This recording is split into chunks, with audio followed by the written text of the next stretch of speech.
सर्ववेदार्थतत्त्वज्ञं वेदार्थप्रतिपादकं पुराणसारसर्वज्ञं कृष्णं वन्दे जगद्गुरुं।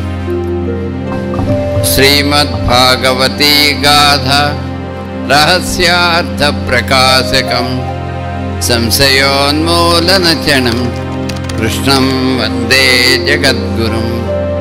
कृष्णं कमलपत्राक्षं पुण्यश्रवणकीर्तनं वासुदेवं जगद्योनिं नौमि नारायणं हरिं। वासुदेव वासुदेव వాసుదేవ ఇందరి రూపాల్లో ఉన్నటువంటి వాసుదేవుడైనటువంటి మహర్షి గారికి నమస్కారం చేసుకుంటూ ఈరోజు ఈ మచిలీపట్నంలో గురు పూజా మహోత్సవాల్లో మనం సాయంకాలం కార్యక్రమంలో సమావేశమై ఉన్నాం.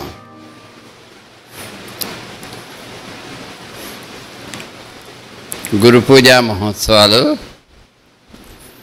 ఎందుకు చేసుకుంటామంటే మనకి పెద్దలు అనేకసార్లు చెప్పున్నారు. ఎందుకంటే సహజీవనము అనేటువంటిది అలవడ్డం కోసం, బృందావనము అనేటువంటిది అలవడ్డం కోసం ఏర్పాటు చేయబడినవే ఈ గురు పూజా మహోత్సవాలు కానీ, సత్రయాగాలు కానీ, లేకపోతే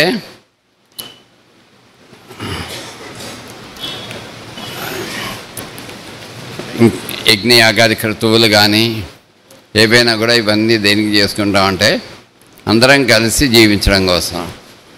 అందరం కలిసి జీవిస్తాం కదండి ఈ లోకంలో. కానీ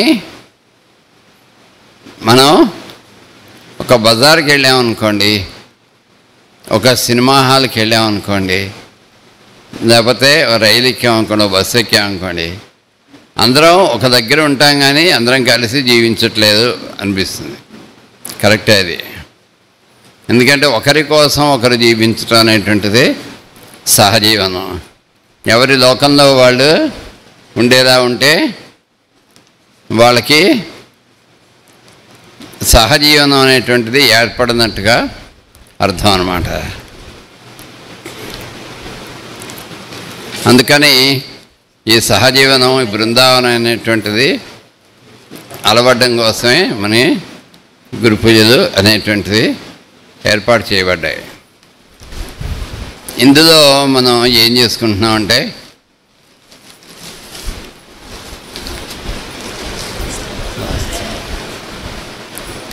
ఉదయం నుంచి మనం నాదస్వరం దగ్గర నుంచి ప్రారంభమై వేద పఠనం, గురుస్తుతి,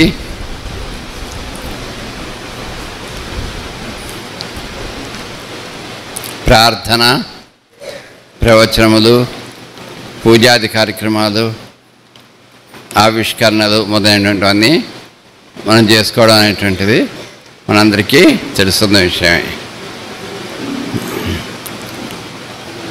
గురు పూజలు అంటే పొద్దునుంచి రాత్రి దాకా గురువు గారిని పూజిస్తూ కూర్చోవటం కదండి. మరి ఇవన్నీ ఏంటండి అనిపిస్తుంది. అంటే పొద్దునుంచి రాత్రి దాకా గురువుగారిని పూజిస్తూ ఉండడం అనే కాదు, ప్రతి కార్యక్రమం కూడా గురు పూజే. ఆఖరికి మనం వంట చేసి పెట్టేవాళ్ళు, అది కూడా గురు పూజా కార్యక్రమంలో ఒక భాగమే. వడ్డన చేసేటువంటి కార్యక్రమం ఒకటే. ఇంకా చెప్పాలంటే చెప్పుల కౌంటర్ ఏర్పాటు చేసేటువంటి వాళ్ళు ఒక వింగ్ ఉంటుంది, అది కూడా గురు పూజ. ఎందుకంటే మనం మన చెప్పులే సాధారణంగా ముట్టుకోవడానికి అబ్బాయి అనిపిస్తుంది. అలాంటిదే చెప్పుల కౌంటర్ పెట్టినటువంటి వాళ్ళు వచ్చిన ప్రతి వాళ్ళ యొక్క చెప్పులు తీసి పట్టుకొని ఒక పక్కన పెట్టి ఒక టోకెన్ ఇస్తారు. ఆ చెప్పుల్లో ఒక టోకెన్ పెడతారు, పెట్టి అందరూ ఇస్తారు. మళ్ళీ వాళ్ళు వచ్చిన ఈ టోకెన్ తీసుకొని ఆ చెప్పులు ఇస్తూ ఉంటారు. ఇది కూడా ఒక రకంగా యజ్ఞమే. ఇటువంటి యజ్ఞాలు ఎక్కడ చేసినా ఇది మనలో ఒక రకమైనటువంటి మార్పు తేవడం కోసం జరుగుతుంది. అయితే ఇవి అయిపోయిన తర్వాత ఇంటికి వెళ్ళిపోతాం కాబట్టి ఇంటి దగ్గర ఏం చేసుకుంటాం, ఇంటి దగ్గర కూడా మనం ఇదే విధంగా జీవించగలగాలి. అంటే రోజు ఉదయం సాయంత్రం ప్రార్థన చేసుకోవాలి, తర్వాత పూజ చేసుకుంటాం. అవకాశం ఉండి ఓపిక ఉన్నట్టయితే, టైం ఉన్నట్టయితే హోమం కూడా చేసుకోవచ్చు. ఇంకా అవకాశం ఉంటే అభిషేకం కూడా చేసుకోవచ్చు. ఎవరికి అభిషేకం చేయాలి, ఎవరికైనా చేయొచ్చు. రుద్రాభిషేకం చేసుకోవచ్చు, లక్ష్మీనారాయణని పెట్టి వాళ్ళకి అభిషేకం చేయవచ్చు, కృష్ణుడిని పెట్టి అభిషేకం చేయవచ్చు, అమ్మవారిని పెట్టి అభిషేకం చేయవచ్చు. ఎవరికైనా కూడా అభిషేకం అనేటువంటిది చేయొచ్చు. ఇది ఒక విధానం. అలాగే మనం రోజు నిత్య పూజ అలవర్చుకోవాలి. అందరిళ్ళల్లో కూడా మగవాళ్ళు కానీ ఆడవాళ్ళు కానీ నిత్య పూజ అనేటువంటిది చేస్తూ ఉంటాం. ఎందుకండి చేస్తామంటే, నిత్య పూజలో ఏముంటుంది, మనకి మహేష్ గారు చక్కనైనటువంటి పూజా విధానాన్ని ఇచ్చారు. అంటే వేద సాంప్రదాయంలో ఉన్నటువంటి దాన్ని మనకి అందుబాటులో ఉండే విధంగా ఒక గ్రంథ రూపంలో ఇచ్చారు. దానికి షోడశోపచార పూజా విధానము అని పేరు పెట్టారు. షోడశోపచారం అంటే షోడశ ఉపచారములు, అంటే 16 ఉపచారాలు. ఎందుకంటే 16 ఉపచారాలు దేవుడికి మనం చేయడం, మామూలుగా ఏదో ఒక స్తోత్రం ఏదో చదివేసి ఓ పండు ఆర్గ్యం పెట్టేసి చేసేయచ్చు కదా. ఎందుకంటే మనం ఈ షోడశోపచారాలు చేసినటువంటి దేనికంటే, అంటే మనం ఒక విగ్రహం ఫోటోనో ఏదోటి పెట్టి రోజు చేస్తూ ఉంటే మన దగ్గరికి రోజు వచ్చేటువంటి వాళ్ళని అదే విధంగా మనం, అంటే అలాగే వాళ్ళని కూర్చోబెట్టి పూజ చేయడం అని కాదు, మనసులో అదే భావంతో ఆ భగవంతుడే మనం ఏ షోడశోపచార పూజ అయితే చేసామో ఎవరికైతే వారు ఈ రూపంలో మన దగ్గరికి వచ్చారనేటువంటి ఒక సద్భావన అలవాటు కట్టడం కోసం షోడశోపచార పూజ అనేటువంటిది చేస్తాం. అది మనకి ముఖ్యమైనటువంటిది. ఏమిటా ఉపచారాలు? మనం ఆలయాల్లో విగ్రహాలకి చేస్తాం, లేదా మన ఇంట్లో ఉన్నటువంటి విగ్రహాలకి చేసుకోవచ్చు, లేదా మన ఇంట్లో విగ్రహాలు లేవనుకుంటే సాలగ్రామం ఉంటే దాన్ని చేయొచ్చు, శివలింగం ఉంటే శివలింగాన్ని చేయొచ్చు. ఏవి లేవు మనకి, ఫోటోలో ఏముందంటే ఫోటోకి చేయొచ్చు. మరి ప్రార్థన ఒకటి చేసుకుంటే సరిపోతుందన్నారు కదంటే ప్రార్థన ఒకటి చేసుకుని మనం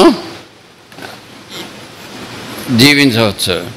అయితే ఈ షోడశోపచార పూజ చేసేటప్పుడు మొట్టమొదటిగా ఏం చేస్తాం, ధ్యాయామి అంటే ధ్యానం చేస్తాం. ఏమని ధ్యానం చేస్తాం, ఏదో ఒక విష్ణుమూర్తితో శివుడో ఎవరో ఒకరిని, సత్యనారాయణ స్వామినో ఎవరో ఒకరిని రమ్మని ధ్యానం తలుచుకుంటాం ముందు, దాన్ని ధ్యానం. మన తాతగారు వస్తే బాగుండు, చాలా రోజులు అయిపోయింది తాతగారిని చూసి, లేదా మన పెద్దనాన్నగారు వస్తే బాగుండు, మన చిన్నాన్నగారు వస్తే బాగుండు, మన పెద్దమ్మగారు వస్తే బాగుండు, పిన్ని గారు వస్తే బాగుండు, మన మావయ్య వస్తే బాగుండు, అత్తయ్య వస్తే బాగుంటుంది. ఇలాగని తలుచుకుంటాం. తలుచుకోగానే వాళ్ళు వచ్చారనుకోండి, ఇంకా ఆనందానికి అవధులు ఉండవు. అది షోడశోపచారాల్లో మొదటి ఉపచారం. ధ్యాయామి అంటే అది, అంటే మనం తలుచుకోవడం, మనం ధ్యానం చేయడం. మొదట ధ్యానం చేసేటప్పటికి వాళ్ళు వచ్చారనుకోండి, రండి రండి అని చెప్పి మనం గేట్ దగ్గరికి వెళ్ళిపోయి చేయి పట్టుకొని తీసుకొచ్చి కూర్చోబెడతాం. అంటే ఆవాహయామి, సువర్ణరత్న ఖచ్చిత సింహాసనం సమర్పయామి అని 2 అక్షింతలు వేసి వదిలేస్తాం, లేకపోతే ఒక పువ్వు వేసి వదిలేస్తాం. ఏవి సువర్ణరత్న ఖచ్చిత సింహాసనాలు, అవి లేకపోయినా ఒక కుర్చీ వేసి, పూర్వకాలంలో అయితే ఒక పీట వేసి దర్భాసనం వేసి కూర్చోబెట్టేవారు. ఇప్పుడు పోనీ కింద కూర్చోలేకపోతున్నారు అనుకుంటే నాలాంటి వాళ్ళం కుర్చీ వేసి కూర్చోబెడతారు బాల్లో ఏదో ఒకటి, ఇలాగా చేస్తారన్నమాట. ఆవాహయామి సువర్ణరత్న కైత సింహాసనం సమర్పయామి. రాగానే వాళ్ళకి పాదయోహో పాద్యం సమర్పయామి. కొద్దిగా పుష్పంతోనూ దీంతో నీళ్లు చల్లుతాం దేవుడి పాదాల మీద. అదే మన నిజంగా వచ్చినటువంటి అతిథికి ఎవరైతే ఉంటారో, లేదా మన గురువుగారిని తలుచుకుందాం అనుకోండి, మన మహేష్ గారు ఈరోజు వస్తే బాగున్నా, లేకపోతే మన అనంతకృష్ణ గారు వస్తే బాగున్నా అనుకుందాం అనుకోండి. వచ్చాను అని చెప్పి వచ్చారనుకోండి, రండి అని చెప్పి కూర్చోబెడతాం. ఒక్కోసారి మనకి గురువుగారు ఇంటికి వచ్చేటప్పటికి అప్పటిదాకా గురువుగారి గురించి మాట్లాడుకుంటూ అందరితో చెప్తూ ఉత్సాహంలో ఉంటాం. గురువుగారిని చూడాలి, వెళ్ళాలి, ఎప్పుడు వెళ్తాం అనుకుంటుండగా సడన్గా గురువుగారు మన తలుపు కొట్టి ప్రత్యక్షం అయ్యారనుకోండి, ఏం చేయాలో కూడా మనం మర్చిపోయి తబ్బిబ్బైపోయి అసలు కూర్చోమనడానికి కూడా మనం మర్చిపోతాం, లోపలికి రమ్మడం కూడా మర్చిపోతాం, చూస్తూ ఉండిపోయి ఆనందంలో. ఎందుకంటే అక్కడ ఒక ఆనందం అనేటువంటిది వచ్చేస్తుంది. వచ్చేసి ఆ ఆనందంలో ఏం చేస్తున్నామో మనకే తెలియదు, అన్నీ మర్చిపోతాం. అయ్యో గురువుగారు వచ్చామంట కానీ ఆయన కుర్చీ వేద్దామని కూడా మర్చిపోతాం ఒక్కొక్కసారి. అటువంటి సందర్భం కూడా వస్తుంది ఒక్కొక్కసారి. అందుకని గురువుగారు వచ్చారనుకోండి, దేవుడు గురువుగారు ఎవరో ఒకరు, లేకపోతే ఒక లక్ష్మణీతిలో వారో, సీతారాం గురువుగారు, రామకోటి తాతయ్య గారు, ఎవరో ఒకరు మన ఇంటికి వచ్చారనుకోండి. వచ్చేటప్పటికి ఇలా చేస్తాం, వాడు కాళ్ళు కడుగుతాం, పాదయోహో పాద్యం సమర్పయామి.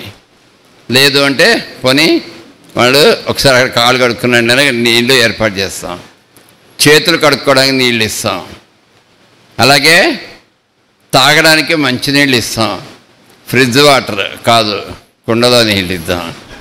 ఫ్రిడ్జ్ వాటర్ ఇస్తే ఇచ్చిన వాళ్ళకి పుచ్చుకున్న వాళ్ళు, ఇచ్చిన వాళ్ళ సంగతి ఎలా ఉందా, ముందు పుచ్చుకున్న వాళ్ళకి జలుబు చేస్తుంది, మళ్ళీ ఏ డల్కెమరా ఏదో వేస్తాడు అని చూసి. అందుకని ఫ్రిడ్జ్ వాటర్ వద్దు, కుండలో నీళ్ళు ఇద్దాం. చక్కగా కుండలో నీళ్ళు ఇస్తే చాలా బాగుంటాయి, చల్లగా ఉంటాయి, హాయిగా ఉంటాయి, ఆనందంగా ఉంటుంది. ఇలాగా మనం ఇచ్చామనుకోండి.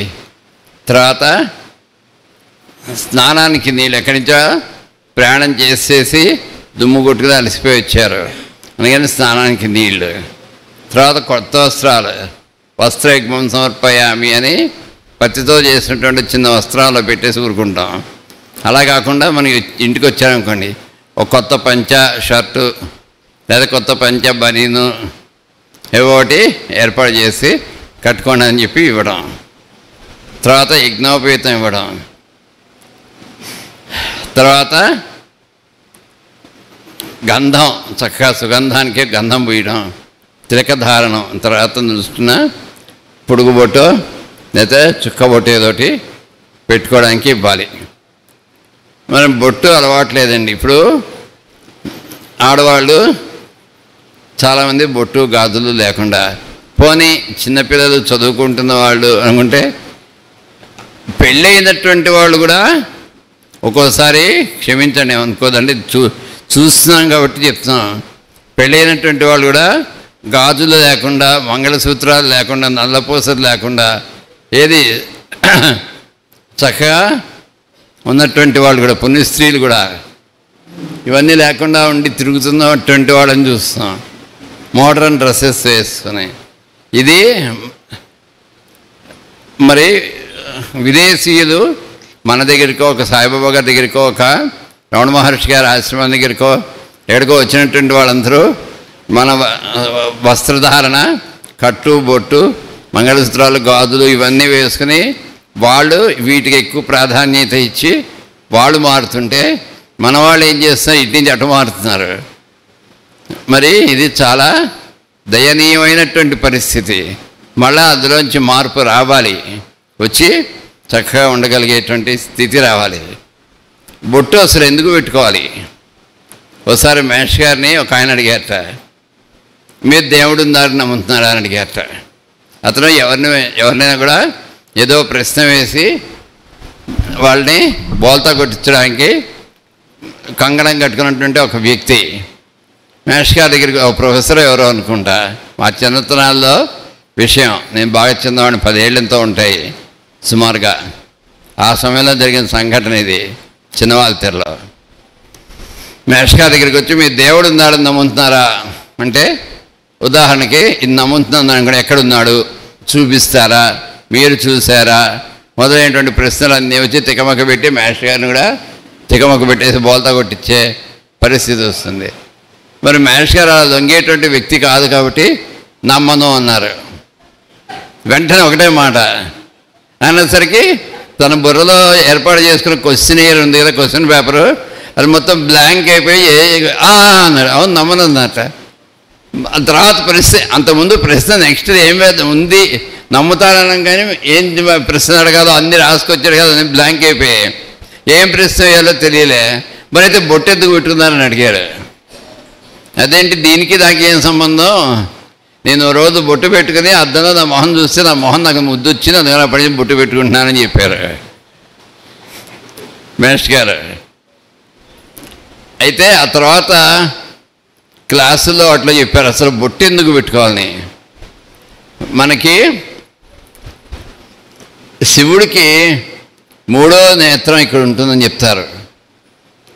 ప్రతి మానవులకి కూడా ఒకప్పుడు మానవ జాతి వచ్చిన సమయంలో, అంటే మోతుగూడలో చెప్పారు, ఇది 3వ నేత్రం ఉండేదిట.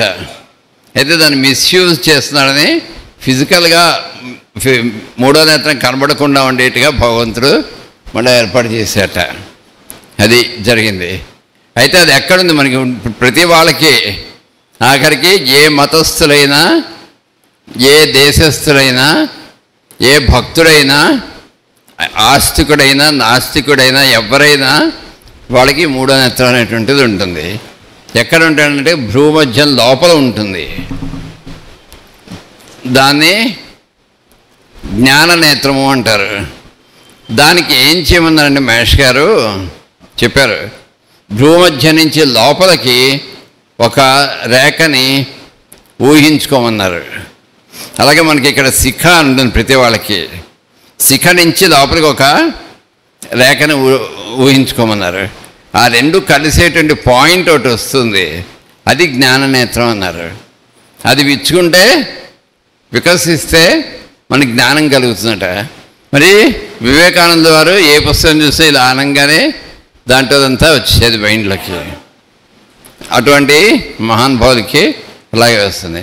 మరి మన మహేష్ గారు ఎక్కడికి వెళ్ళినా, ఎవరు ఏ క్వశ్చన్ వేసినా, వెయ్యకపోయినా, లేదా టాపిక్ ఇచ్చినా, దేంట్లో అయినా చెప్పారు. ఆయన ఉట్టి తెలుగు మాస్టర్ గారు. ఆయన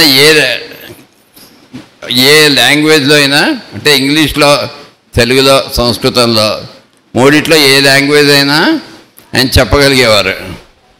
ఒకసారి అప్పట్లో ఎలక్ట్రానిక్స్కి వాటికి సంబంధించి విషయాలు ఇంకా ప్రపంచానికి ఇంకా పాకకముందే వాటికి సంబంధించిన విషయాల్లో లెక్చర్ ఇవ్వమని అడిగితే సోకాల్డ్ ప్రొఫెసర్స్కి కూడా అర్థం కానటువంటి విషయాల్ని విడమర్చి చక్కగా చెప్పేటప్పుడు అదిరిపోయేట వాళ్ళు. అటువంటివన్నీ ఎక్కడి నుంచి వస్తాయంటే అడిగిన సైంటిస్టులకి చెప్పారు. అవన్నీ చెప్పేటప్పటికి వాళ్ళు ఆశ్చర్యపోయారు. ఎలా వస్తాయంటే ఈ జ్ఞాననేత్రం వలన వస్తాయి. అయితే మరి ఇప్పుడు నేను సాధన చేశాను అనుకోండి, నాకు కూడా వస్తుంది, తప్పకుండా వస్తుంది. ఇప్పుడు కాకపోతే ఒక 5 ఏళ్ళకో 10 ఏళ్ళకో 10 జన్మలకో ఎప్పటికోప్పటికి వస్తుంది. డెఫినెట్గా అంతటి వాళ్ళం అవుతాం. దాన్ని మనం ఎవేకం చేసుకోవడం కోసం రోజు బొట్టు పెట్టుకోమన్నారు. అది బొట్టుకున్నటువంటి సాంప్రదాయం.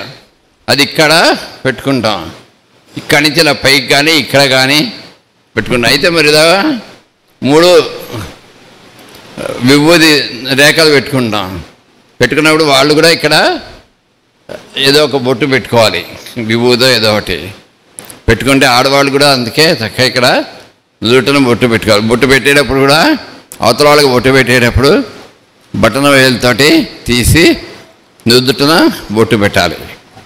అది సంప్రదాయం. ఇటువంటి ఎన్నో సంప్రదాయాలు ఉన్నాయి చక్కగా. కాబట్టి తిలక ధారణం దాకా వచ్చాం. తర్వాత వాళ్ళకి విసినకర్రతో విసురుతాం. ఇప్పుడైతే ఏసీ వేయచ్చు, మనం ఏసీలో ఉన్నాం కాబట్టి విసినకర్రతో విసరడం.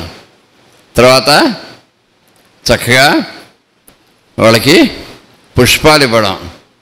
తర్వాత మీరు చాలా మంచివారు, మీరు చక్కగా సేవ చేస్తున్నారు, ఎన్నో మంచి పనులు చేస్తున్నారు, ఇలా స్తుతిస్తాం. అందుకని స్తోత్రాలు చదువుతాం. ఇవన్నీ అయ్యాక వాళ్ళకి మంచి సుగంధం వెదజల్లడానికి మంచి అగరత్తులు వెలిగించి పెడతాం. తర్వాత ముందరే లైట్ వేస్తాం మనం, చక్కగా వెలుగు రావడానికి జ్యోతి ప్రజ్వలనం అనేటువంటిది జరుగుతుంది. తర్వాత వారి ఇవన్నీ చేస్తూ తబ్బిబ్బైపోయి మన లోకంలో మనం ఉంటే వారికి ఆకలి వేస్తే మరి ఎలాగా?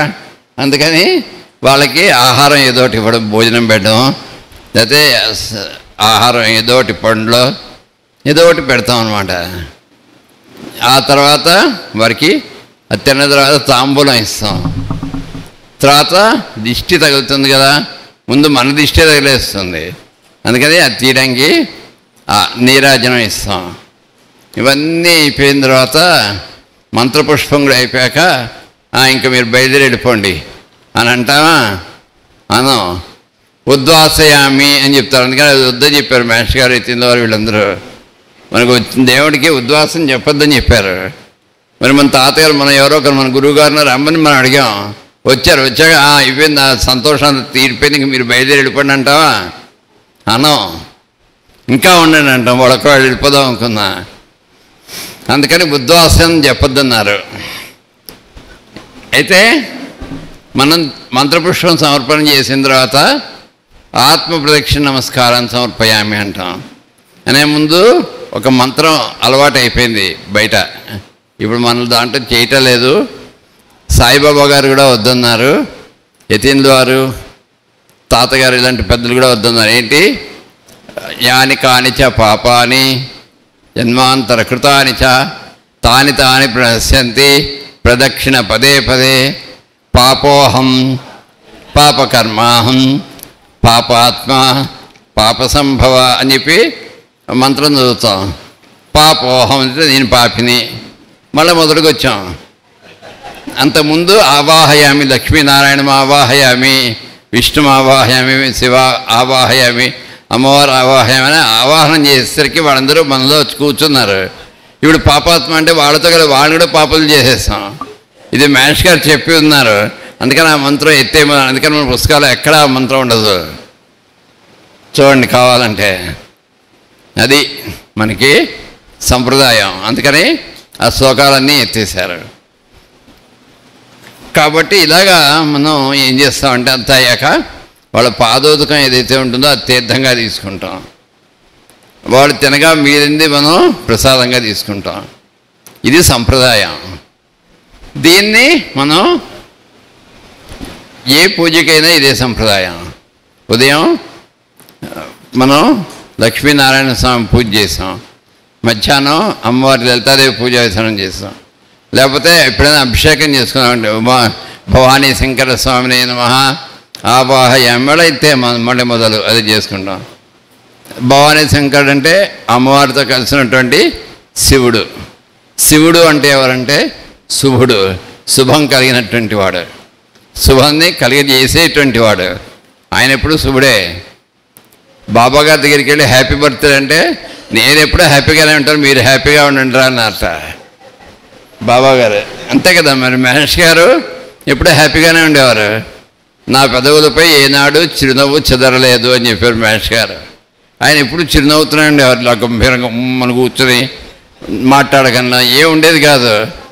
యతీంద్ర వారు అంతే, మనం ఇది మాట్లాడే లోపున టక్కన ఆయనే మాట్లాడేవారు. ఏరా వచ్చావా, ఏమయ్యా వచ్చావా, ఏమండి వచ్చారని మాట్లాడే మహేష్ గారు అంతే. కాబట్టి మనకి శివుడు అన్నమాట. మనకి విష్ణు సహస్రనామంలో ఎలాగైతే మనం లోకంలో అంతా విష్ణుమూర్తి వ్యాపించి ఉన్నాడు అని చెప్పి చెప్పుకుంటాము, రుద్ర సూక్తంలో శివుడు అంతటా ఉన్నాడు, వ్యాపించి ఉన్నాడు అనేటువంటిది చాలా బాగా ఇచ్చారు మాస్టర్ గారు. ఆఖరికి ఎలా ఇచ్చారు, మన లోపల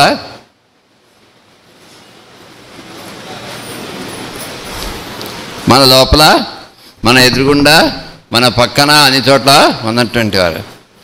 దీనికి ఈ రుద్ర సూక్తంతో అభిషేకం చేసే ముందు మనం మహాన్యాసము అని చేసుకుంటాం.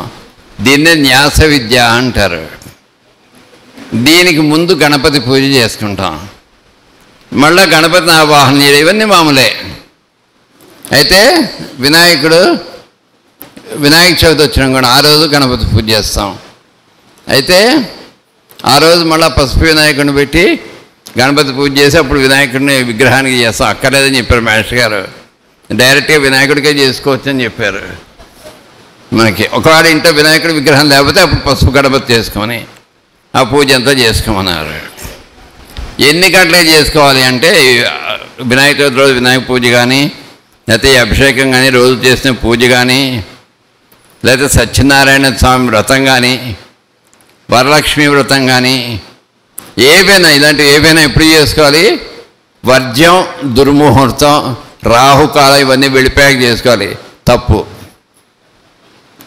అది చాలామంది పండితులు అదే చెప్తారు, ఇవన్నీ లేనప్పుడు జరిగిపోయిన తర్వాత చేసుకోండి అని. పూజ చేసే పురోహితులు అదే చేస్తారు. చేయించుకునే వాళ్ళు కూడా ముందరే చూసేసుకుంటారు పంచాంగాలు. చూసామంటే పలానా దాకా వర్జ్యంలో చేయడానికి చెప్పుకున్నాం.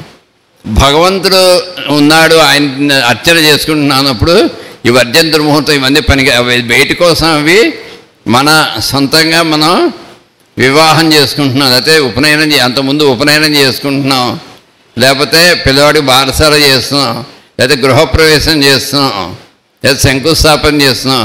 మనకి సొంతానికి సంబంధించి చేసిన వాటికి వర్జన దుర్ముహూర్తం, యమగండం, రాహుకాలం ఇవన్నీ చూసుకోవాలి. భగవంతుడికి సంబంధించి మనం అర్పణ చేసుకుంటూ పూజ చేసేదాకా ఇవన్నీ చూడక్కర్లేదు అని పెద్దలు చెప్పారు. పెద్దల మార్గం, నా మార్గం కాదు ఇది. మళ్ళీ నా మార్గం అయితే నన్ను ఫాలో అవ్వండి, మనకి సుదర్శనం ఒక్కడే ప్రభు అన్నట్టుగా ఉంటుంది మళ్ళా. అందుకని నా మార్గం కాదు, ఇదంతా భగవంతుడి మహానుభావుల యొక్క మార్గం. ఆ శివుడి గురించి న్యాస విద్యలో చెప్పుకుంటాం. న్యాస విద్యలో ఏమొస్తుంది? మొదటగా పంచాంగ రుద్రం వస్తుంది. అంటే మనకి తూర్పు, దక్షిణం, పడమర, ఉత్తరం, ఊర్ధ్వం మొత్తం 5 శివుడి అంగాలుగా మనం చెప్పుకుంటాం. ఓంకార మంత్ర సంయుక్తం నిత్యం ధ్యాయంతి యోగినః కామదం మోక్షం తస్మై ఓంకారాయ నమో నమః.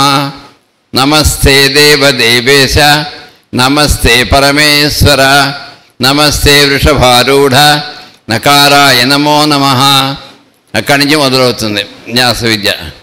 ఇక్కడ చూసారా, నకారాయ నమో నమః అన్న అక్కడ అలాగా ఓంకార మంత్ర సంయుక్తంలో ఓంతో స్టార్ట్ అవుతుంది. నకారాయ. అలాగే మహాదేవం మహాత్మానం మహాపాతకనాశనం మహాపాపహరం వందే మకారాయ నమో నమః. ఓం నమః. అలాగే శివం శాంతం జగన్నాథం లోకానుగ్రహ కారణం శివమేకం పరం వందే శికారాయ నమో నమః.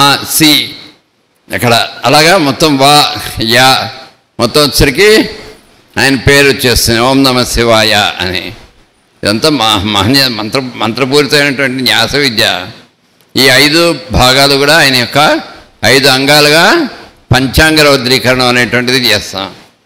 తర్వాత నెక్స్ట్ది పంచముఖ ధ్యానము అంటారు. దీనికి తూర్పు, దక్షిణం, పడమర, ఉత్తరం, ఊర్ధ్వం ఇవి 5 ముఖాలుగా ఆయనకి చూసి మనం చేసుకుంటాం. ఇది మనకి చెప్పున్నారు పంచముఖ ధ్యానం. న్యాస విద్య మహాన్యాసను చూడండి, ఇదంతా వస్తుంది. ఇది అయిన తర్వాత ఒక్కొక్క మంత్రం చదువుతూ మూర్ధనే నమః, శిరసే నమః, లలాటాయ నమః ఇలాగనుకుంటూ ప్రతి అంగానికి ఒక్కొక్క మంత్రం చదువుకుంటూ పైనుంచి పాదం వరకు ఒక్కొక్క మంత్రంతో ధ్యానం చేసుకుంటూ స్పృశించి నమస్కారం చేసుకుంటాం. దీన్ని సంపుటీకరణం అంటారు. ఇది అయిన తర్వాత మనం ఇంకా ఇలా చెప్పుకుంటూ వెళ్తే న్యాస విద్య చాలా ఉంటుంది.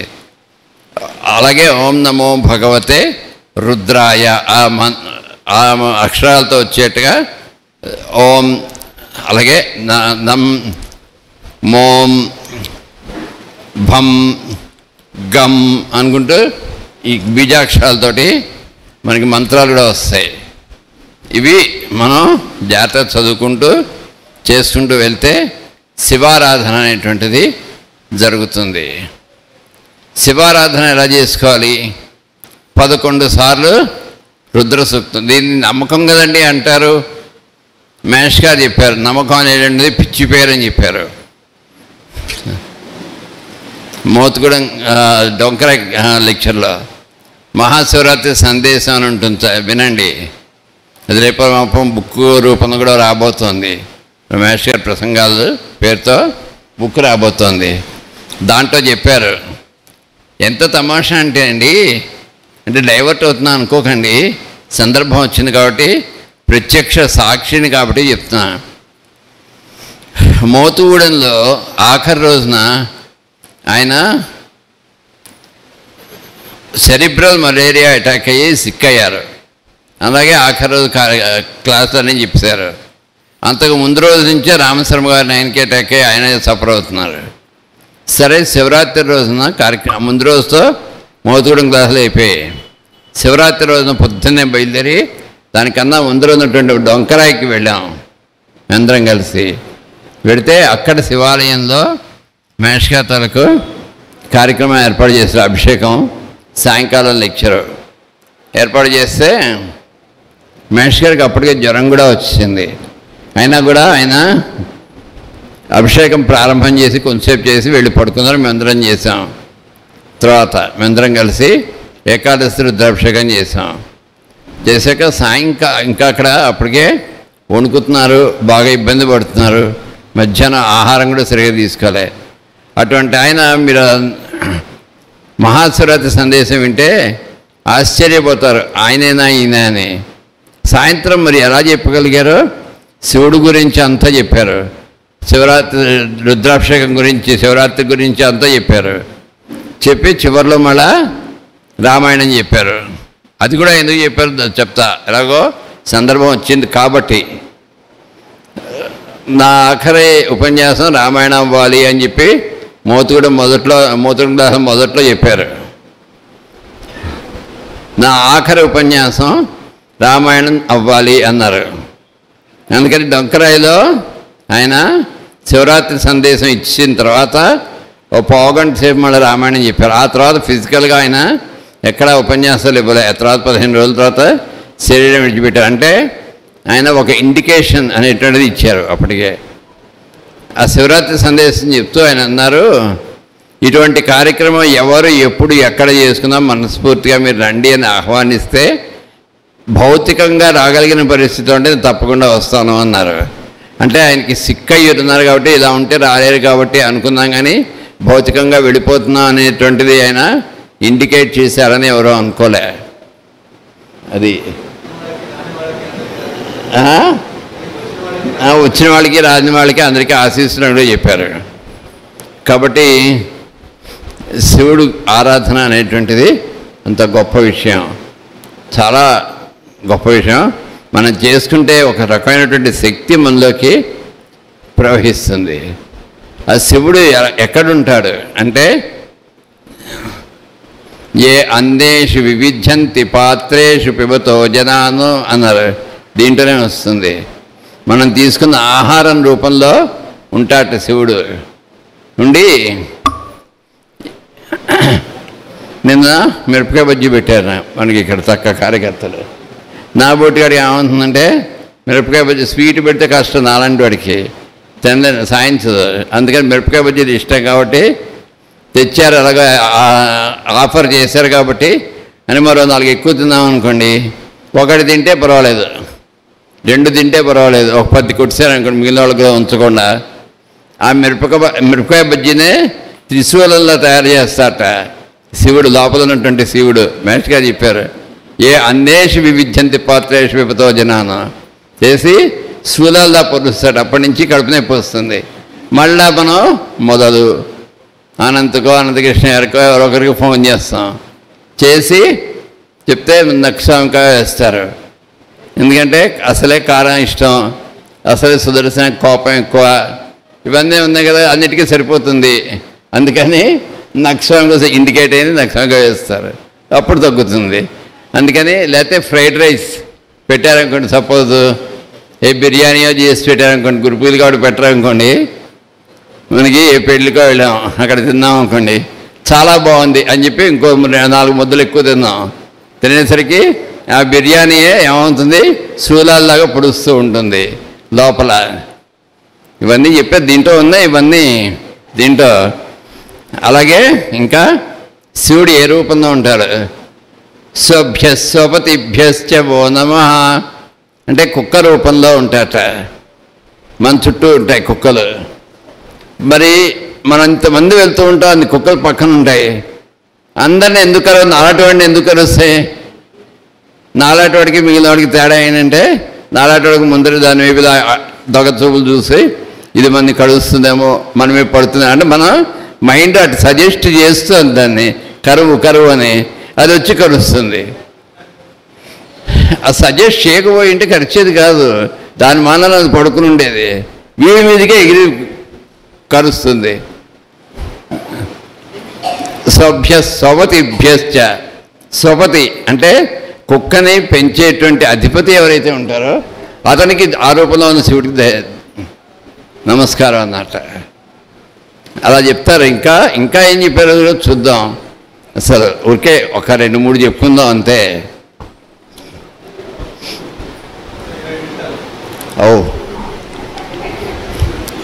నమో గిరిసాయచ సిపివిష్టాయచ అన్నారు. మనకి అదొక మంత్రం ఉంది. ఇవన్నీ మంత్రాలే, మంత్రార్థాలు. ఈ ఇది రుద్ర సూక్తం ఎక్కడిదట, యజుర్వేదం అనేటువంటి గ్రంథాన్ని ఓపెన్ చేస్తే మధ్యలో హృదయస్థానం అంట. ఇది యజుర్వేదానికి హృదయస్థానం రుద్ర సూక్తం అన్నారు.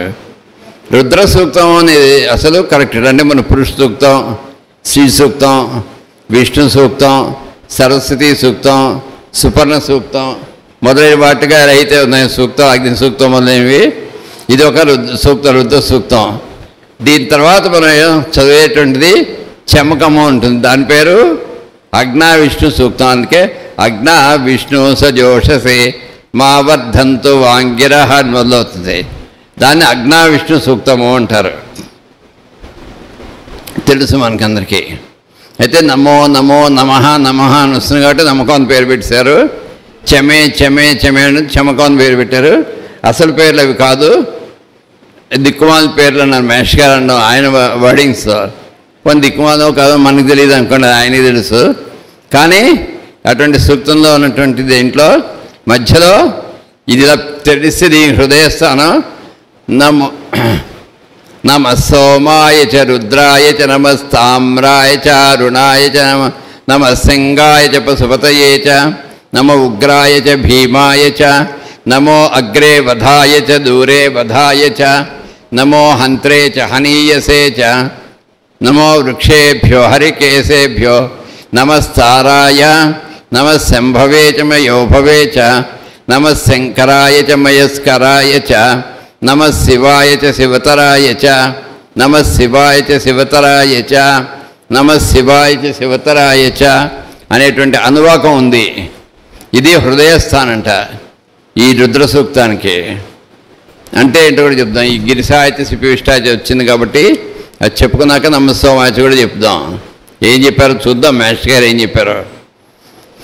పర్వతమునందు శయనించిన వాడు జలములను పానము చేయుచు జీవులయందు అంతర్యామిగా ప్రకాశించేవాడు అగు రుద్రుని మూర్తికి నమస్కారం అన్నారు. గిరిసాయచ అంటే పర్వతములను శయనించేవాడని.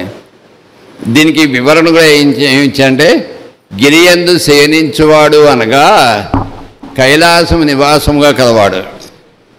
శివుడు ఎక్కడ ఉంటాడు? కైలాసంలో ఉంటాడు. కైలాసం ఎక్కడుంది? మానస సరోవర యాత్ర అయితే పైన పర్వతం, కైలాస పర్వతం ఉంటుంది, అక్కడ ఉంటాడు. అది ఎక్కడ ఉంటుంది? అక్కడెక్కడికో చాలా కష్టంగా వెళ్ళాలి. అక్కర్లే, మన హృదయస్థానాన్నే మనం కైలాస పర్వతంగా మనం ధ్యానం చేసినట్టయితే అక్కడే ఉంటాడు. మనలో ఉండే జీవుడిదే శివుడు అంటారు. అదే మన జన్మదిన సందేశం మంచిపట్టం దాంట్లో కూడా చెప్తారు, జీవుడు అంటారు శివుడిని. అందుకని జీవుడు ఎక్కడ ఉంటాడు? మనలో ఉంటాడు. ఆ జీవుడు వెళ్ళిపోయాడు అనుకోండి, ఇంకా శరీరం ఉండదు. జీవుడు ఉంటేనే శరీరం ఉన్నట్లు లెక్క. లేకపోతే ఫలానా వాళ్ళ యొక్క డెడ్ బాడీ అంటారు కదా, ఫలానా వాళ్ళు అన్నారు అక్కడ, అది శవం అంటారు. కాబట్టి ఎక్కడ ఉంటుంది? ఇక్కడ ఉంటుంది పర్వతం. కాబట్టి అది నివాసంగా కలవాడు. మరియు వాక్కునందు శయనించేవాడు, వాక్కునందు శయనించేటువంటి వాడు, లేక శబ్దార్థముల తాత్పర్య రూపము కలవాడు అని అర్థం. అది అలాగే జలములను పానము చేయునవి సూర్యకిరణములు. జలములను పానం చేయవాడుగా ఉన్నాడన్నారు కదా. జలములను పానం చేయడం అంటే కింద ఉన్నటువంటి జలాల్ని పైకి మబ్బుల రూపంలో తీసుకెళ్ళేటువంటి వాడు ఏవి? కిరణాలు, సూర్యకిరణాలు.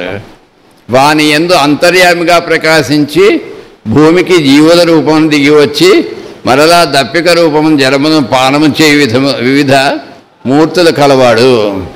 ఇచ్చట సృష్టి స్థితి లయములలో స్థితికారకుడైన అంతర్యామి లేక విష్ణుమూర్తి అని అర్థము.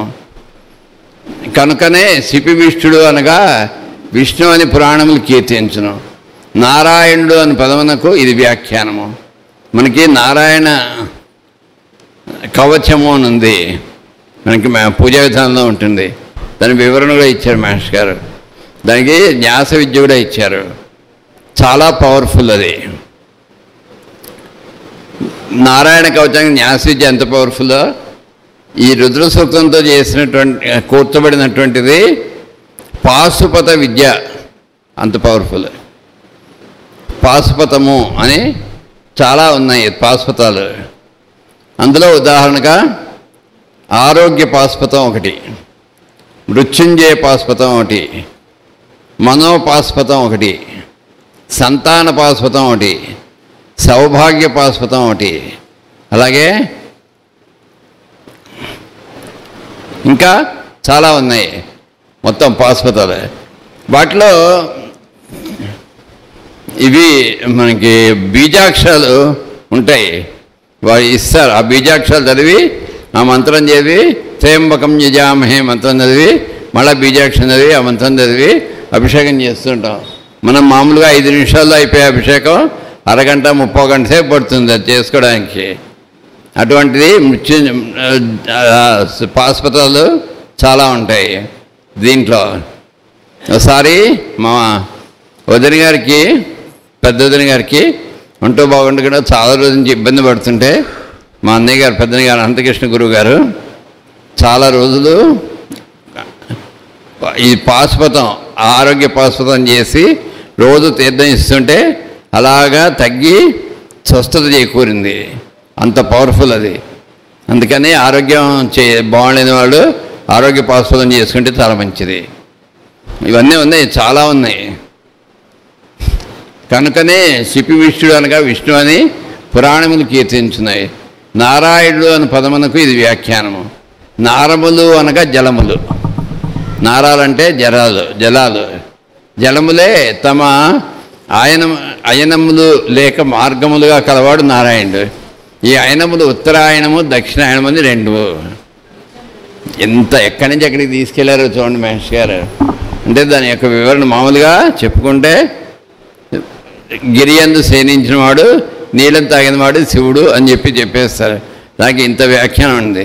శివుడు గురించి చెప్తూ మళ్ళీ విష్ణుమూర్తి నారాయణుడు అన్నారండి అంటే శివాయ విష్ణు రూపాయ శివరూపాయ విష్ణవే శివస్య హృదయం విష్ణు విష్ణోశ్చ హృదయం శివ యదా శివమయో విష్ణు ఏవం విష్ణుమయ శివ యదాంతరం న పశ్యామి తదా మే సుస్థిరాషి అని చెప్పి మనకు మంత్రం ఉంది. దీన్ని చెప్తూ ఒకసారి చిన్నవాళ్ళలో శివరాత్రి రోజు అభిషేకం అయ్యాక దాని గురించి వివరిస్తున్నారు. మా చిన్నతనాలు నాకు 10 ఏళ్ళు ఎంతో ఉంటాయి వయస్సు. వివరిస్తున్నారు. అప్పుడు వివరిస్తూ ఆయన ఉన్న విషయాన్ని ఉన్నట్టుగా డైరెక్ట్గా చెప్తే మనకి నాలాంటి వాడికి హత్తుకోదు కాబట్టి జోక్స్ లాగా చెప్పి తర్వాత విషయం చెప్పేవారు. ముందు జోక్ వేశారు. ఏం జోక్ వేశారంటే శివాయ విష్ణు రూపాయ, శివరూపాయ విష్ణు. ఆ రోజు రూపాయి అంటే చాలా ఎక్కువ విలువ. అందుకని ఆ రోజు శివరాత్రి రోజున శివుడు తనకు వచ్చిన రాత్రి ఇద్దరు చేరాట, శివుడు విష్ణువు ఓ దగ్గర చేరి ఇద్దరు వాళ్ళకి వచ్చిన కలెక్షన్స్ లెక్క పెట్టుకున్నట్ట.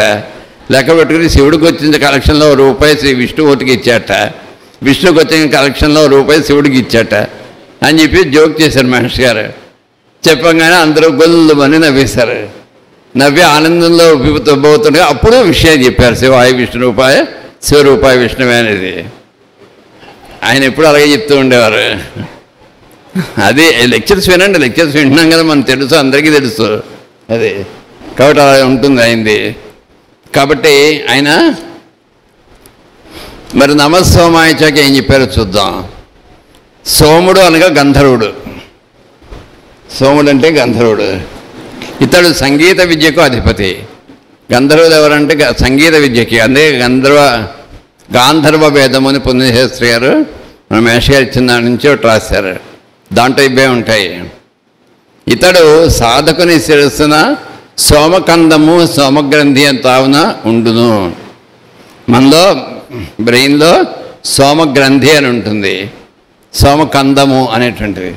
దీన్నే ఇంద్రగ్రంథి అనియు ఇంద్రయోని అనియు వేదములు కీర్తించును. దీని యందు సంగీత విద్యకు కావలసిన లయ అనబడు కాల విభాగ రూపము తాళజ్ఞానము ఉండును. ఎంత వివరంగా ఇచ్చారో చూడండి, అసలు చాలా గొప్ప విషయం.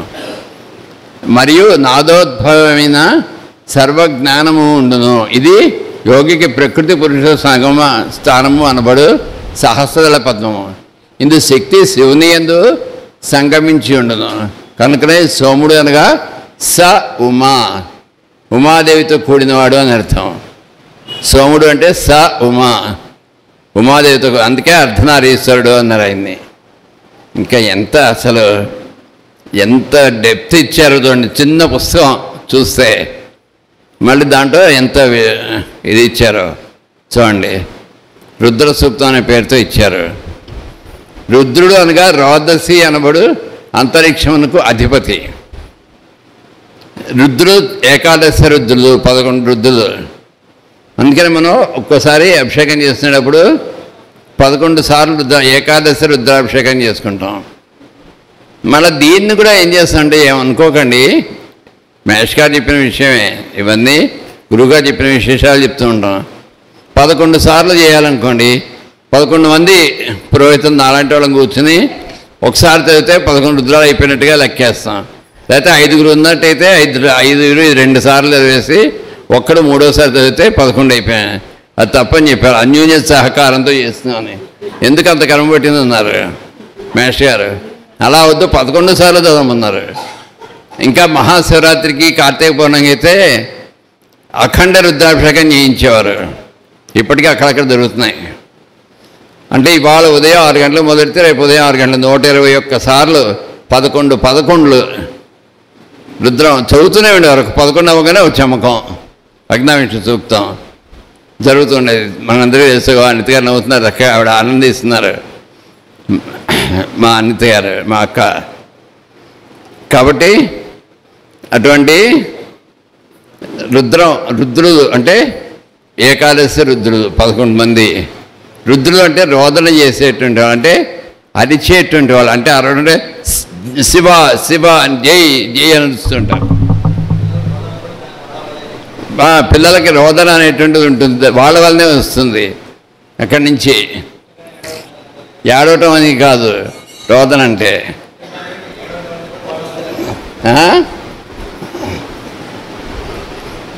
మనకి భాగవత రస ప్రకాశంలో ఒక చోట ఇచ్చారు మాస్టర్ గారు, పుట్టిన పిల్లలు ఏడవటం అనేటువంటి దానివల్ల ఆ బ్రీతింగ్ మొదలవుతుంది, అది కూడా ఆ రుద్రుల వల్లే అని చెప్పారు. ఆ రోదనం కూడా ఇతని నుండి దిగివచ్చిన స్పందనములే 10 ఇంద్రియములు. మనస్సు అనబడుతుంది ఏకాదశి మూర్తులుగా ప్రాణమయ కోసము జిడ్డు చేత దేహమునకు అంటిపెట్టుకుని ఉండును. వాని మహిమ చేతనే శ్వాస ప్రారంభమునకై అప్పుడే పుట్టిన శిశువు రోదనము చేయను. ఇప్పుడు చెప్పారు కదా, చూడండి ఎంత అసలు. అంటే భాగవతంలో అదే, ఇవన్నీ ఒకటే మనకి ఒక్కొక్క దాంట్లో ఒక్కొక్క విధంగా ఇస్తారు మనకి అర్థం అవడానికి. రోధింపజేయువాడు కనుక రుద్రుడు అని శబ్దార్థము. మనం గట్టిగా అరుస్తాం. చక్కగా మధ్యాహ్నం మన సోదరుడు లక్ష్మణదాసు గట్టిగా పాడుతున్నాడు. చక్కగా నాకు అంత గట్టిగా రావట్లేదు, అది చక్కగా పాడాడు. అంత చక్కగా అలా గౌరవ గారు అనంత వీళ్ళందరూ గట్టి గట్టిగా పాడుతున్నారు. ఇదంతా ఎవరు? రుద్రుడు ఇస్తున్నాడు శబ్దాన్ని. మరియు జీవుడు దేహమును విడిచివేడ దీనిని దేహధాతువుల నుండి వెనుకకు పెళ్ళగించుండగా బంధుమిత్రాదులు రోధం చేయదు కనుక రుద్రుడు అందరు పట్టుకుని లాగేస్తూ ఉంటాడు కదా, వీడు వెళ్ళిపోతూ ఉంటాడు జీవుడు. అప్పుడు చుట్టూ ఉన్నటువంటి బంధుమిత్రులు అబ్బో అయ్యో వెళ్ళిపోకు ఉండరా అని ఏడుస్తూ ఉంటారు. తిరిగి రారా ఒకసారి పిలవరా నేనేరా అంటూ ఉంటారు. ఆ రూపంలో కూడా రుద్రుడేట.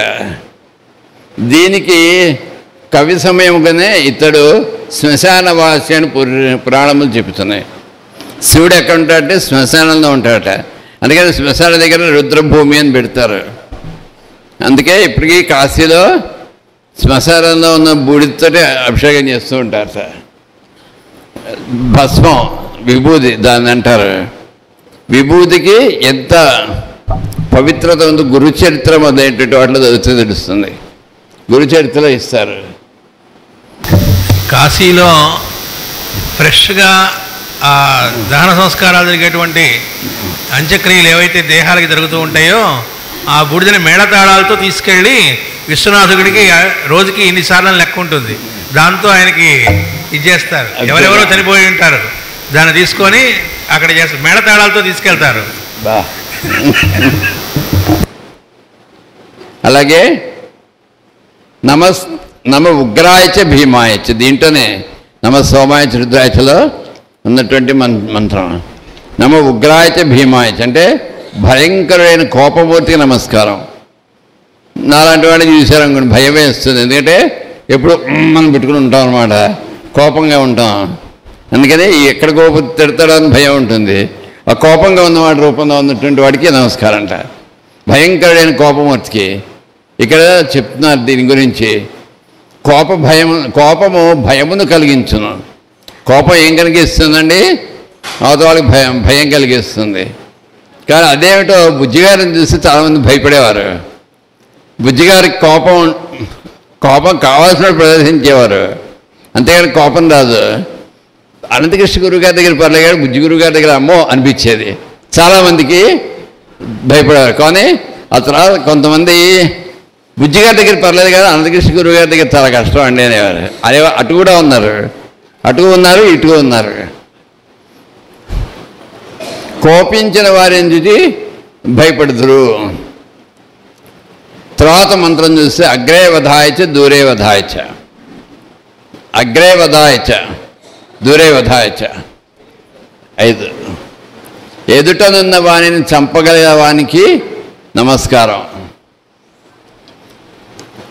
దూరమున ఉన్న వాడిని చంపగలిగిన వారికి నమస్కారం. మళ్ళా చంపడం అనేటువంటి వాడే అంటే దాని గురించి చెప్తారు. యుద్ధమున గదా ఖడ్గము ఉన్న ఆయుధములతో ఎదుటనున్న వారిని చంపుదురు, అమ్ములతో అస్త్రములతో దూరంలో ఉన్న వారిని చంపుదురు. ఇలాగా నమస్తారాయ నమస్సంభవేచ మయోభవేచ, తారకా స్వరూపమునకు నమస్కారం. మళ్ళా తారమును అను పేరు కలది అగు ఓంకార రూపమునకు నమస్కారము. సుఖశాంతులు కలిగిన వానికి నమస్కారం. ఇంద్రియాలకు తృప్తిని సంతోషము కలిగించే వారికి నమస్కారం. తారణాత్ తరుణోపాయాత్ తారం ప్రణవముచ్యతే అను మంత్రబీజం నిఘంటు ప్రమాణం బట్టి తరుణోపాయంనిచ్చు ప్రణవము తారం అనబడును. ప్రణవం అంటే మనకు తెలుసు, ఓంకారం అన్నమాట. ఓం, దాన్ని ఎంతసేపు చేయగలిగితే అంతసేపు. దీనికి మనకి మహర్షి గారు ఇచ్చినటువంటి బ్రీదింగ్ ఎక్సర్సైజ్ చెప్పారు. మామూలుగా ఏం చేస్తామంటే గాలి ఒక ముక్కులోంచి పీల్చి పట్టించి ఇంకో ముక్కులోంచి వదలమంటారు, ఇది చేయమంటారు. కానీ మహర్షి గారు దానికన్నా ఉత్తమమైనటువంటిది సులువైన పద్ధతి చెప్పారు. నెమ్మదిగా గాలి పీల్చి నెమ్మదిగా గాలి వదలమన్నారు. కొంతసేపు అలాగా దాన్ని ధ్యానం చేసి దాన్ని వినమన్నారు, చూస్తూ ఉండమన్నారు. అలాగే కొంత తర్వాత అయిన తర్వాత కొంత అది సాధన అయ్యాక గాలి పీల్చేటప్పుడు సో, గాలి విడిచిపెట్టేటప్పుడు హమ్ అనేటువంటిది మానసికంగానే ఉచ్చారణ చేస్తూ వినమన్నారు. ఆ తర్వాత స్టెప్లో గాలి పీల్చేటప్పుడు సో అనేటువంటి మంత్రాన్ని, అక్షరాన్ని మానసికంగా ఉచ్చారణ చేస్తూ, గాలి విడిచిపెట్టేటప్పుడు హమ్ అనేటువంటిది అక్షరాన్ని పైకి వాచకంగా ఉచ్చారణ చేస్తూ వినమన్నారు. ఆ తర్వాత స్టెప్లో ఈ రెండు సహా హకారాలు పోగా ఓంకారం ఏదైతే ఉంటుందో దాన్ని ఉచ్చారణ చేయమన్నారు. ఓం అని. గాలి పీల్చేటప్పుడు మానసికంగాను, గాలి విడిచిపెట్టేటప్పుడు వోకల్గా అంటే మనకి వాచకంగా బయటకు అంటూ వినమన్నారు. వింటే దాన్ని ప్రణవము అన్నారు. ప్రణవ స్వరూపుడు మనకి విష్ణుమూర్తి అయినా శివుడైనా. శంభవ శాంతిని పుట్టించేవాడు కనుక శంభుడు అని పేరు. మయన్ భవ అనగా సంబరపడినట్లు ఇంద్రియ సంతోషం పుట్టించేవాడు. ఇది మనకి ఇలాగా ఈ మంత్రాలన్నిటికీ మనకి అర్థాలు, టీకా తాత్పర్యం, వివరణం అంతా ఇచ్చి ఉన్నారు. ఇలా చెప్పుకుంటూ వెళ్తే మనకి ఒక రోజులో అయిపోయేటువంటిది, ఒక గంటలో అయిపోయేటువంటిది కాదు, చాలా టైం పడుతుంది. కాబట్టి ఇటువంటి రుద్రుణ్ణి మనం ఉపాసన చేయాలి. ఎప్పుడు చేయాలి? కార్తీక మాసంలో అని మాత్రమే కాదు, ప్రతిరోజు చేసుకోవాలి. మరి మేము వైష్ణవులం కదండి. ఒకసారి రామకోటి తాతయ్య గారు ఒక ఆయన దగ్గరికి, మంచి స్టాంచ్ వైష్ణవులు ఒక ఆయన, తాతగారు, మాస్టర్ గారు, ఇతిన్ వారు, ఇలాంటి వాళ్ళందరూ కొంటె పనులు బాగా చేస్తూ ఉంటారు. ఒక స్టాంచ్ వైష్ణవు దగ్గరికి వెళ్ళారట. ఆయన పెద్ద ఆయనే. వెళ్ళి నమస్కారం చేసి తమ నామధేయం అంటే ఏదో పేరు నాకు తెలియదు అని చెప్పారు. తాతగారు చెప్పేవారిది. సపోజ్ సుదర్శనం అనుకోండి, సుదర్శనాచార్యులు గారు అంటారు అన్నట్ట ఆయన అనేసి తాతగారు అబ్బా అన్నట్ట తాతగారు చెప్పేవారు ఇదంతా అని. సరే తమరి పేరు ఏంటంటే కొత్త రామకోటయ్య అంటారు అన్నట్టున. తమరు ఎక్కడి నుంచి వచ్చండి? పలాను. తమరు ఏం చేస్తుంటారు స్వామి అని అడిగారట ఆయన తాతయ్య గారిని. మా గురువు గారు చెప్పినట్టు చేస్తానండి. మీ గురువు గారు ఎవరు అన్నట్ట? ఎక్కిరాల కృష్ణమాచార్యులు గారు అంటారు అని చెప్పారట. వారు ఏం చేస్తారంటే రోజు లేచి పొద్దునే లేచి రుద్రాభిషేకం చేస్తారట. కృష్ణమాచార్య గారు అన్న వరకు బాగుంది. ఆయన మన వయసు ఆయన రుద్రాభిషేకం చేస్తారు. అంతే అయిపోయింది అక్కడతో. అలా కొంటి పనులు చేస్తుంటారు. అలాగా మనం ఈ రుద్రాభిషేకం అనేది ఎవరైనా చేసుకోవచ్చు, ఎప్పుడైనా చేసుకోవచ్చు. సాయంత్రం పూట చేసుకుంటే అది కూడా ఒక మంచి ఇది ఉంటుంది. కాబట్టి అటువంటి రుద్రుణ్ణి, ఇందరిలో ఉన్నటువంటి ఒకే శక్తి ఏదైతే ఉందో, ఒకే వెలుగు ఏదైతే ఉందో ఆ వెలుగుకి నమస్కారం చేసుకుంటూ, ఆ వెలుగు మనందరికీ ఆయురారోగ్య ఐశ్వర్యాలను ఇచ్చి ఇంకా ముందుకు నడిపిస్తూ మన గురువు రూపంలో మనని సాధనలో పైకి తీసుకెళ్ళుగాక అని చెప్పి కోరుకుంటూ సెలవు తీసుకుంటున్నా. వాసుదేవ వాసుదేవ వాసుదేవ వాసుదేవ వాసుదేవ వాసుదేవ.